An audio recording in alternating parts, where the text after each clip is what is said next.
हाँ जी, तो states of matter में आज जो टॉपिक कर रहे हैं हम वो है different types of molecular speeds. तो मॉलिक्यूलर स्पीड्स के जो गैस के अंदर मॉलिक्यूल्स हैं, आपने काइनेटिक मॉलिक्यूलर थ्योरी में इतना तो पढ़ा था, एक कंटेनर है, इसके अंदर कुछ गैस मॉलिक्यूल्स हैं।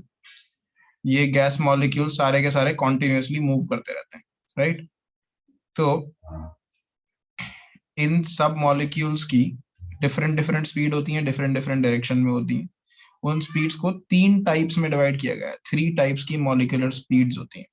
ठीक है, कौन कौन सी टाइप की मॉलिक्यूलर स्पीड्स हैं? तो हमारा जो टॉपिक है हम कवर कर रहे हैं अब वो है टाइप्स ऑफ मॉलिक्यूलर स्पीड्स।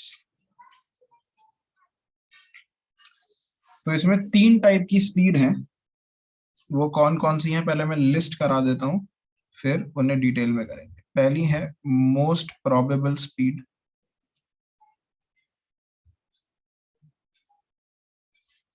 दूसरी है एवरेज स्पीड,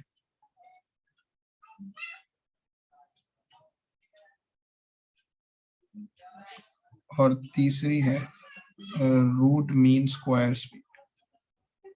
स्पीड कह लो या वेलोसिटी कह लो, रूट मीन स्क्वायर वेलोसिटी या स्पीड। ठीक है, इसको वी एम पी से रिप्रेजेंट करते हैं, मोस्ट प्रोबेबल। इसको V A V G average से रिप्रेजेंट करते हैं, और इसको V R M S root mean square velocity से रिप्रेजेंट करते हैं। तो एक एक करके समझाता हूँ ये क्या होती है। जैसे इस कंटेनर के अंदर ही बात करते हैं, लेट्स मेक इट स्लाइटली बिगर।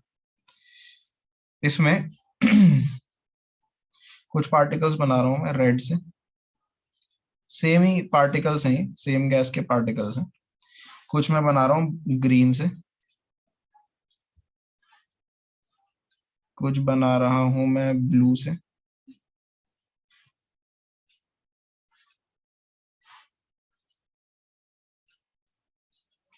और एक और कलर ले लेते हैं, अगर कोई है तो येलो से बना देते हैं थोड़े। तो मान लो रेड वाले जो पार्टिकल हैं, रेड वाले जो पार्टिकल हैं उनकी स्पीड है 10 मीटर पर सेकेंड। ठीक है, और जो ग्रीन वाले पार्टिकल हैं उनकी स्पीड है 8 मीटर पर सेकेंड। जो ब्लू वाले पार्टिकल हैं उनकी स्पीड है 6 मीटर पर सेकेंड, और जो लास्ट में मैंने येलो पार्टिकल बनाया उनकी स्पीड है 4 मीटर पर सेकेंड। सबसे ज्यादा इस फिगर में कौन से कलर के पार्टिकल दिखाई दे रहे हैं? सबसे ज्यादा पार्टिकल किस कलर के दिख रहे हैं? रेड। रेड।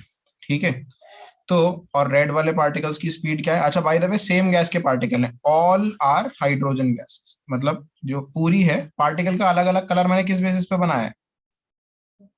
अलग अलग स्पीड्स की वजह से। रेड वाले पार्टिकल की 10 मीटर पर सेकंड है, ग्रीन वाले की 8 मीटर पर सेकंड है, ब्लू वाले की 6 है, और येलो वाले की 4 मीटर पर सेकंड है। लेकिन सारे के सारे हाइड्रोजन गैस के ही, एक ही गैस है इसके अंदर। ठीक है, गैस एक ही होनी चाहिए, ये कंडीशन है समझने की। तो सबसे ज्यादा कौन से पार्टिकल हैं? रेड वाले, यानी कि सबसे ज्यादा कौन सी वाली स्पीड के पार्टिकल हैं? 10 मीटर पर सेकंड के पार्टिकल सबसे ज्यादा है, यानी सबसे ज्यादा पार्टिकल्स की स्पीड 10 मीटर पर सेकंड है। तो ये हुई मोस्ट प्रोबेबल वेलोसिटी। ऐसी वेलोसिटी, मोस्ट प्रोबेबल का मतलब क्या हुआ? अगर तुम कोई रैंडम पार्टिकल उठाओ तो सबसे ज्यादा चांसेस क्या है कि उसकी स्पीड क्या होगी? 10 मीटर पर सेकंड, क्योंकि 10 मीटर पर सेकंड वाले पार्टिकल सबसे ज्यादा हैं। द नंबर ऑफ पार्टिकल्स या the fraction of particles possessing the maximum the speed possessed by maximum fraction of particles is considered as most probable speed. ठीक है, इतनी बात समझ में आई? तो मोस्ट प्रोबेबल स्पीड का मतलब क्या हुआ?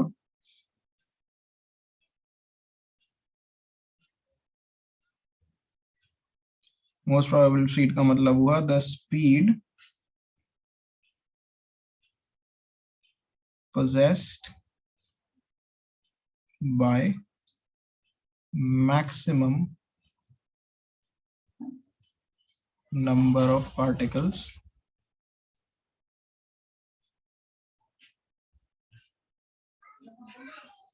in a gas, and this speed doesn't have to be the highest speed. ठीक है, हो सकता है। क्या कर रहा था वो? वंशिका माइक तो म्यूट कर लो।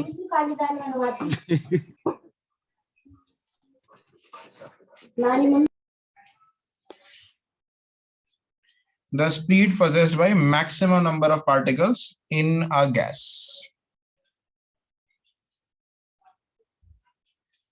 ठीक है, और ये जरूरी नहीं है कि ये हाईएस्ट स्पीड ही हो सकता है ऐसा भी होता कि ये मान लो 6 मीटर पर सेकंड वाली स्पीड होती और ये जो ब्लू वाली है ये 10 मीटर पर सेकंड वाली होती, but it is the speed that is possessed by maximum number of particles, not the highest speed.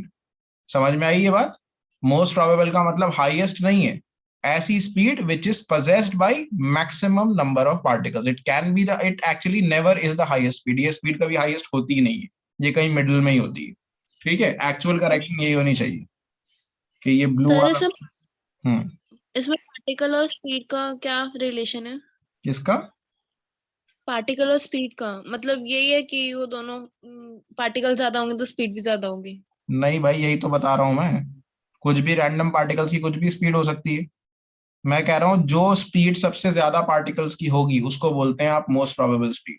तो 6 मीटर पर सेकंड जो हुई आपकी, वो क्या हुई? वही तो हुई मोस्ट प्रोबेबल स्पीड, VMP। ठीक है, कोई रिलेशनशिप नहीं है कि स्पीड कितनी होगी तो वो मोस्ट प्रोबेबल होगी नहीं होगी। जनरली जो मिडिल स्पीड होती है ना, अगर मान लो मिनिमम स्पीड 4 मीटर पर सेकंड है और मैक्सिमम 10 है, तो जो मोस्ट प्रोबेबल स्पीड होती है वो जनरली कहीं बीच में होती है, तो वो 6 या 7 के आसपास कहीं होगी। ठीक है, अब ये ग्राफ में बताऊंगा आगे तो और अच्छे से समझ में आ जाएगा। हाँ जी सर, टेम्परेचर से इसको इंक्रीज नहीं कर सकते हम, जैसे हम हीट कर दें अगर? तो सारी स्पीड्स बढ़ जाएंगी।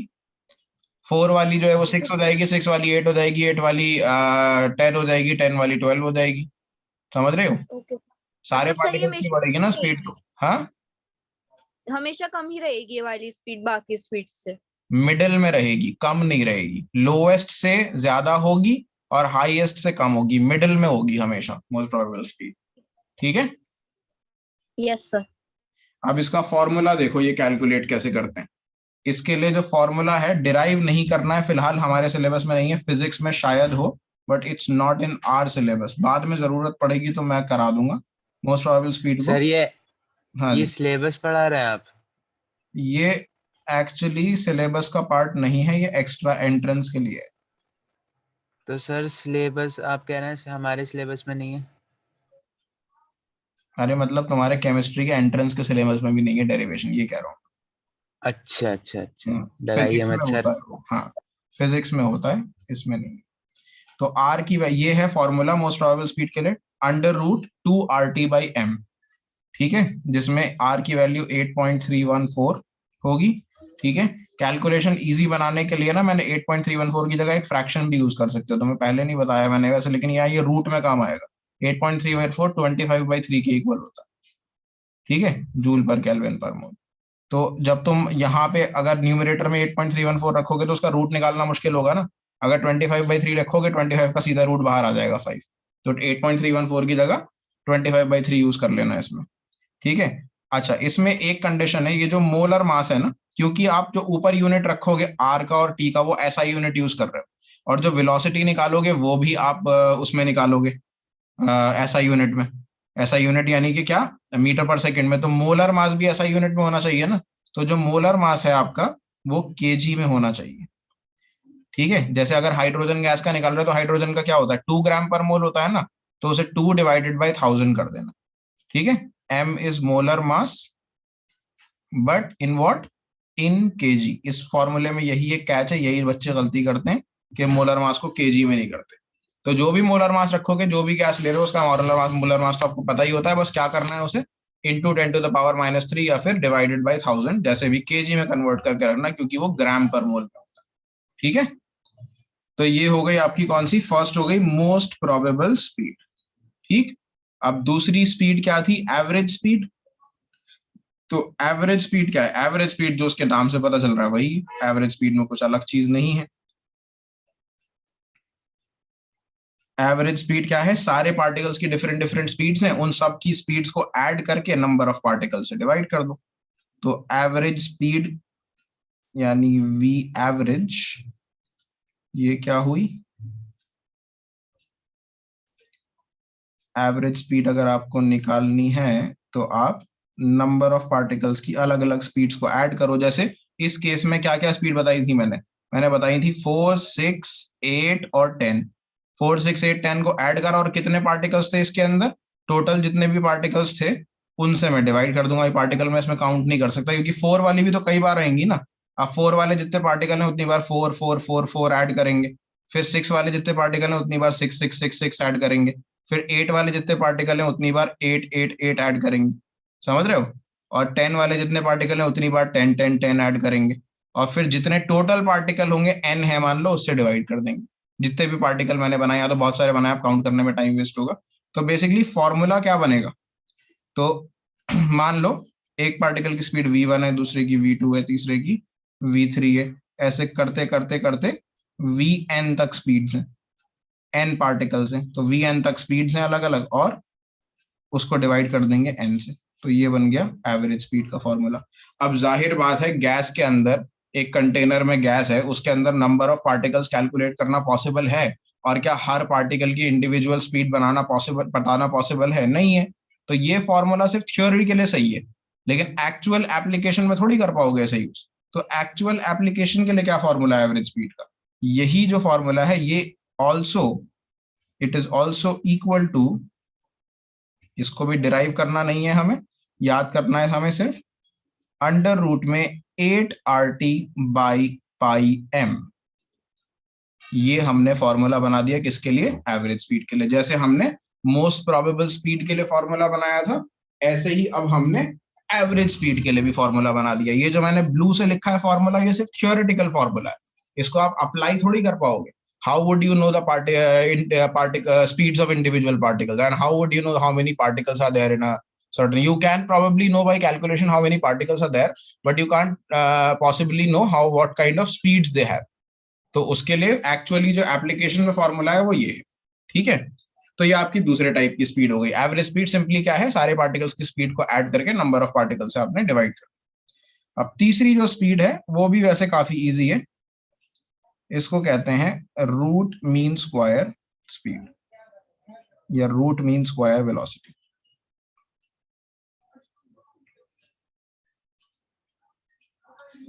तो इसमें भी एक सिर्फ हम थियोरेटिकल फॉर्मूला लगाएंगे और एक ऐसा फॉर्मूला जिसको हम यूज कर सकते हैं, VRMS, root mean square velocity. तो ये क्या है, अब इसके फॉर्मूले से देखो, इसमें भी मीन लिखा हुआ है वर्ड, तो मीन तो हमें करना ही। मीन क्या होता है, एवरेज को बोलते हैं मीन, तो ये तो हमें करना ही है इसमें भी मीन। VRMS में, सॉरी, VRMS के अंदर भी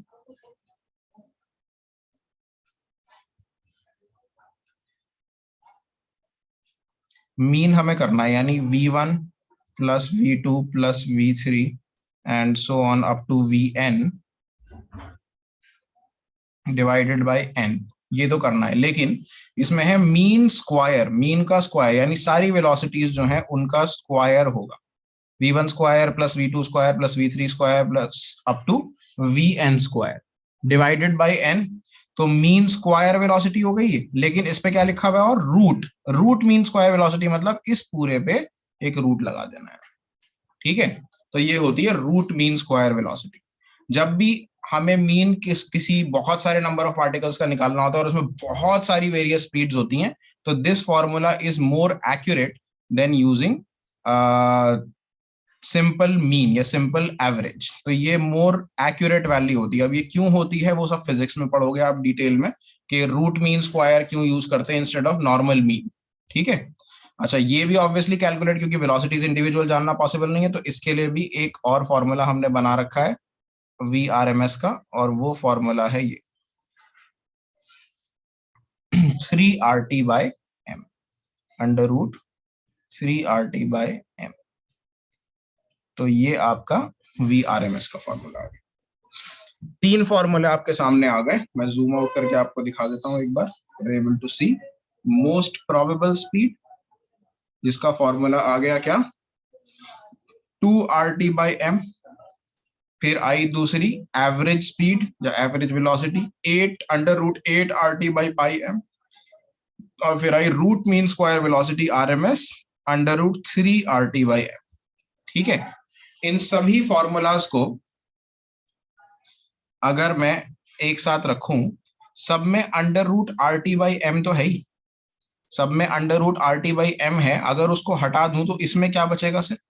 इसमें बचेगा √2, इसमें क्या बचेगा? √8/π, इसमें क्या बचेगा? √3। ठीक है ना?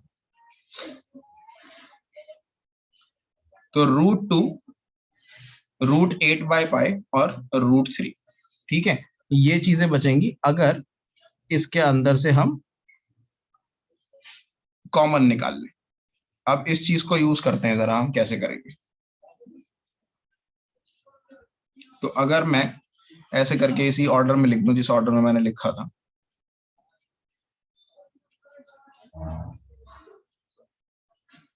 मोस्ट प्रोबेबल स्पीड,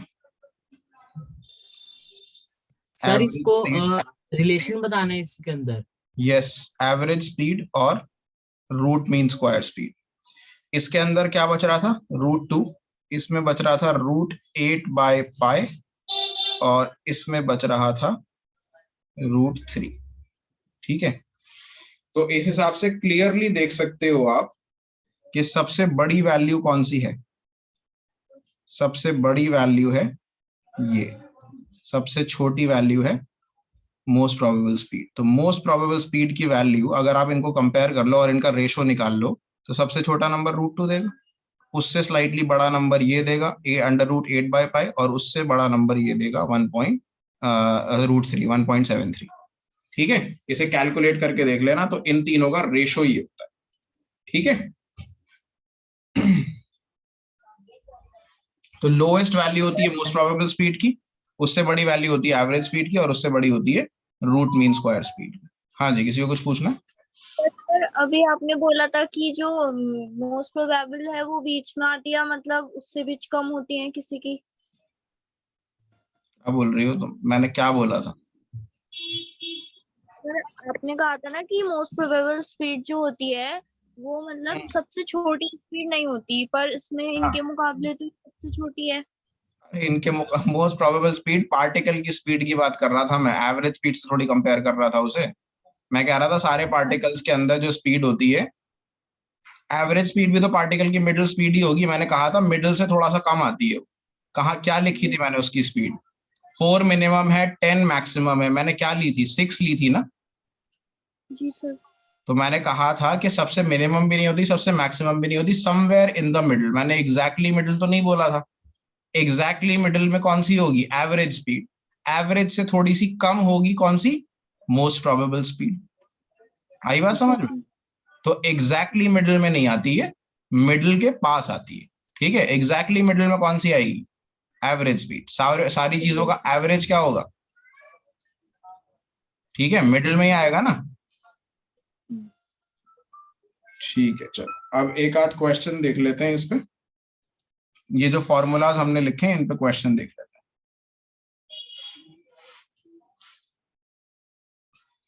क्वेश्चन है find the VRMS root mean square velocity of O2। Oxygen gas की रूट मीन स्क्वायर वेलोसिटी निकालनी है O2 molecules eight 27 degree Celsius. ठीक है, मैं आपको 5 मिनट दे रहा हूं। फॉर्मूला आपके सामने है VRMS का, ये लिखा हुआ रूट मीन स्क्वायर वेलोसिटी का फॉर्मूला। सॉल्व करिए और आंसर बताइए।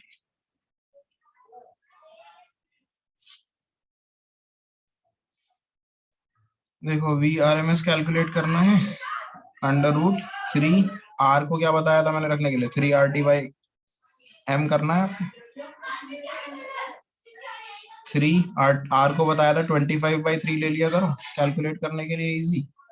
टेम्परेचर 300 केल्विन हो जाएगा। मोलर मास O2 का क्या होगा? 32। ठीक है, ये 3 से 3 कैंसिल। इसके बाद इसको 25 इंटू 3 इंटू 100 कर दो डिवाइडेड बाय 32। स्क्वायर रूट से क्या क्या बाहर आ सकता है? 25 बाहर आ सकता है 5 बनकर, और 100 बाहर आ सकता है 10 बनकर। तो अंदर क्या बचेगा? 3/32 बचेगा बस। अच्छा 32 को सॉरी मल्टीप्लाई करना है डिवाइड इंटू 10⁻³ से। वाई? बिकॉज हमें उसे क्या कहते हैं उसमें लेना है 10⁻³ से। ठीक है, 10⁻³ ऊपर जाके 10⁻+3 हो जाएगा। 10⁻+3 में से भी एक 10 बाहर निकाल सकते हो, तो ये 500 बाहर आ गया। अंदर क्या बचा? 30/32। ये अप्रोक्सीमेटली 1 ही है।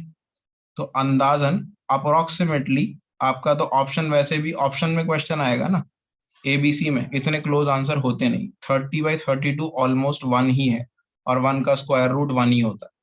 ठीक है, तो आपका आंसर क्लोज टू 500 होगा। एक्यूरेट आंसर नहीं निकालना होता एंट्रेंस में कभी। ठीक है, तो you can round off 32 to 30, और उसे कैंसिल करके आप इसे क्या ले सकते हो? उसे 500 इंटू 1 मान सकते हो इसे। तो 500 मीटर पर सेकेंड आ गया आंसर। ठीक है, अप्रोक्सीमेट, बिल्कुल एक्यूरेट निकालने की जरूरत नहीं होती। ठीक है, अच्छा इसमें ना ये जो मैंने रेशो लिखवाया था, इस रेशो के अंदर इसे और थोड़ा सिंप्लीफाई कर सकते हैं। √2 होता है 1.41, 8/पाई की वैल्यू निकल जाएगी, √3 की वैल्यू निकल जाएगी। तो अगर 1.41 से √2 से सबको डिवाइड कर दोगे तो ये रेशो ऐसा बन जाता है 1:1.128 रेशो 1.224। तो 1 जो है तुम्हारी कौन सी है? Most probable speed. 1.128 है एवरेज स्पीड, और 1.224 है रूट मीन स्क्वायर स्पीड। ठीक है, तो ये रेशो कई बार ऐसे ही एबीसी डाल के 3-4 रेशो दे देंगे आपको डिफरेंट डिफरेंट टाइप के, उसमें से एक रेशो आपको आइडेंटिफाई करना होगा। तो most probable speed, average speed और रूट मीन स्क्वायर स्पीड का रेशो अगर रूट्स में लिखने के लिए आए तो ऐसे होगा, और अगर डेसिमल प्लेसेस में दे दें तो ये होगा। ठीक है, तो अगर वैल्यू याद कर लो तो बेटर है। ऑब्वियसली एंट्रेंस में ये कैलकुलेट करने बैठोगे अगर, तो कैलकुलेशन में आपके 10-15 मिनट निकल जाएंगे। ठीक है, तो मेमोराइज दीज वैल्यूज, क्योंकि इससे क्वेश्चन जरूर आते हैं। समझ में आ गया इतना? Any doubt?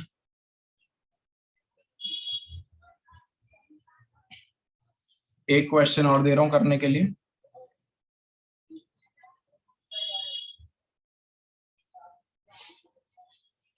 क्वेश्चन है at what temperature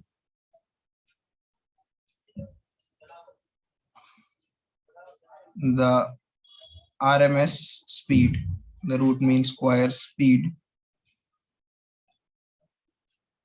of methane molecules will be equal to the RMS speed of helium molecules at 127 degree Celsius. ठीक है, ये कैलकुलेट करना। अगेन 5 मिनट दे रहा हूं, पहले खुद ट्राई करिए फिर बता दो। देख लो सोल्यूशन एक बार।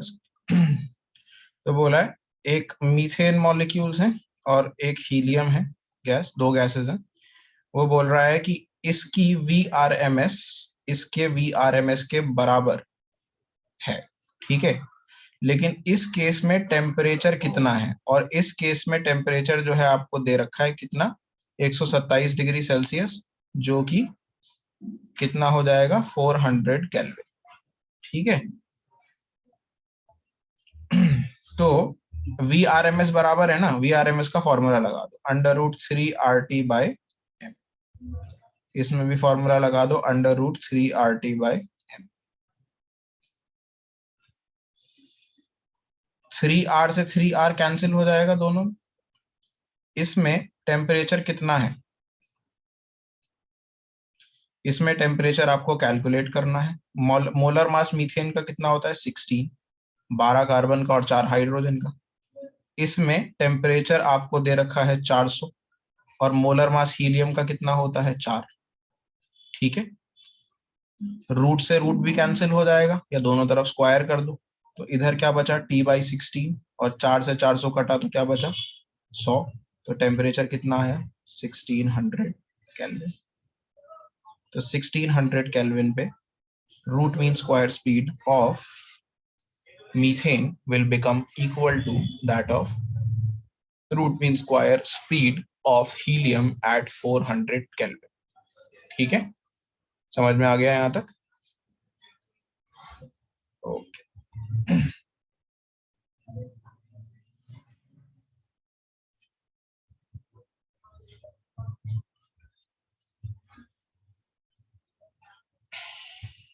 एक क्वेश्चन और देखिए।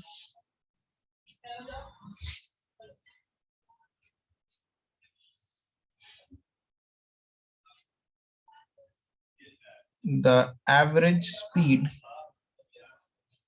of N2 gas at 600 Kelvin is 10 meter per second. Find the temperature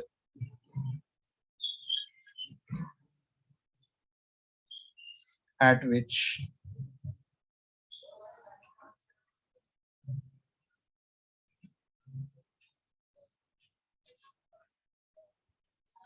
its average speed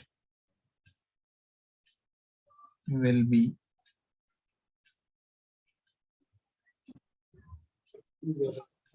30 meter per second.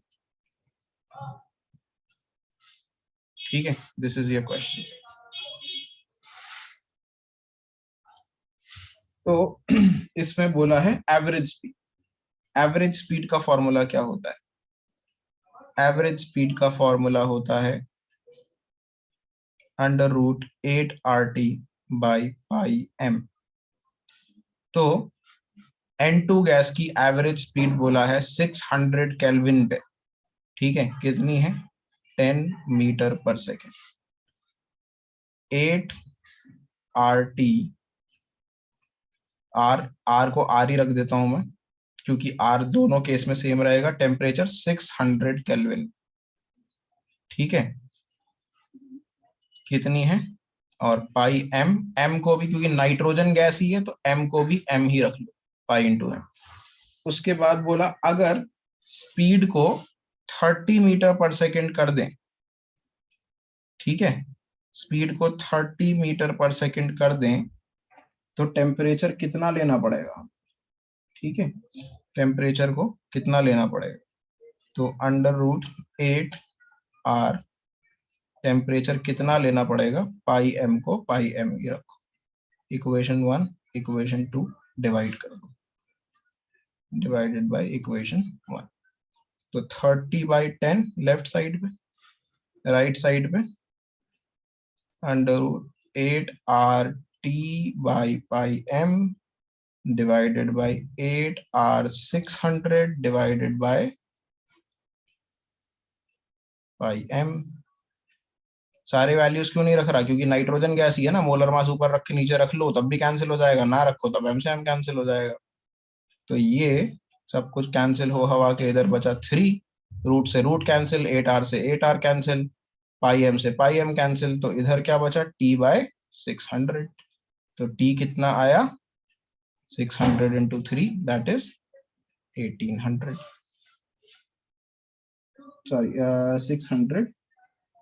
Sorry root cancel नहीं होगा ना, रूट तो होल हो जाएगा। आई एम सॉरी, मैंने गलती से रूट कैंसिल कर दिया, रूट पूरे पे लग जाएगा, डिवाइड करने में रूट कैंसिल नहीं होता।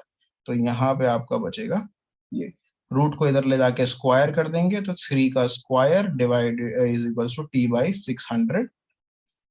T600 × 9 that is 5400 kelvin. ठीक है, वो मैंने गलती से रूट को रूट से कैंसिल कर दिया, रूट होल हो जाता है, कैंसिल नहीं होगा, सॉरी। ठीक है, तो आई होप समझ में आ गया। यस